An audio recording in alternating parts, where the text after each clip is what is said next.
வேல்முருகன் அவர்கள் ஏற்கனவே கடலூர் மாவட்டத்தில் அந்த மாவட்டத்தை பல்வேறு ஆலைகள் மூலமா ஏற்கனவே நீங்க குறிப்பா என்எல்சி உட்பட பல்வேறு அரசு நிறுவனங்களாக இருக்கட்டும் தனியார் நிறுவனங்களாக இருக்கட்டும் அந்த மண்ணையும் அந்த நிலத்தடி நீர் மட்டத்தையும் நாசப்படுத்தக்கூடிய பல அழிவு திட்டங்கள் கடலூர்ல தொடர்ச்சியா இருக்கு. அதுக்கு எதிராக தலைவர் வேல்முருகன் தொடர்ச்சியா போராடிட்டு இருக்காரு. அதுல ஒரு முக்கியமான நிறுவனம் இந்த கேம்பிளாஸ்ட் என்கிற விநாயகர் சார்ந்த நிறுவனம். நம்ம பண்ணை இயற்கை அங்காடி 100% இயற்கை வேளாண் தயாரிப்பு. தொடர்புக்கு 87 54 44 92 99. வட்டார பகுதி மக்களுடைய வாழ்வாதாரத்தை பெரிய அளவுல பாதிச்சிருக்கு. குறிப்பா அங்க இருக்கக்கூடிய நிலத்தடி நீர் மட்டத்தை மாசுபடுத்துவதோட அந்த காற்றை சுவாசிக்கக்கூடிய மக்களுக்கும் பாத்தீங்கன்னா தோல் வியாதி போன்ற பல்வேறு வியாதிகளுக்கு சிரமத்துக்கு ஆளாயிட்டு இருக்காங்க. இந்த நிலையில அந்த நிறுவனம் மூடப்பட வேண்டும் என்ற கோரிக்கை இருக்கக்கூடிய நிலையில அந்த நிறுவனத்தை இன்னும் விரிவாக்க வேண்டிய திட்டத்தை நடைமுறை கொண்டு வரும்போது தலைவர் வேல்முருகன் முதல் முறையாக அதுக்கு எதிராக அவர் ஒரு கண்டன அறிக்கை கொடுக்கிறாரு.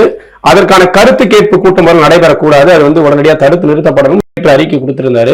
உடனடியாக தலைவர் வேல்முருகன் அவருடைய அறிவுறுத்தலின்படி எங்கள் கட்சியுடைய ஒருங்கிணைந்த கடலூர் மாவட்டத்துடைய பொறுப்பாளரும் மாநில அமைப்புக்குழு உறுப்பினருமாக இருக்கக்கூடிய அண்ணன் கண்ணன் அவர்களுடைய தலைமையில் தாவாக நிர்வாகிகள் ஒன்று திரண்டு அந்த கருத்து கேட்பு கூட்டத்தை இப்ப தடுத்து நிறுத்தியிருக்கோம்.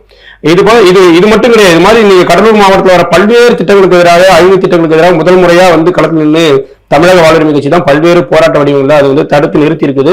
குறைந்தபட்சம் அந்த மண்ணின் மக்களுடைய உரிமையை ஓரளவுக்காக இன்னைக்கு வரைக்கும் காத்து நிற்கக்கூடிய கட்சியா தமிழக வாழ்வுரிமை கட்சி தான் இருந்துகிட்டு இருக்கு.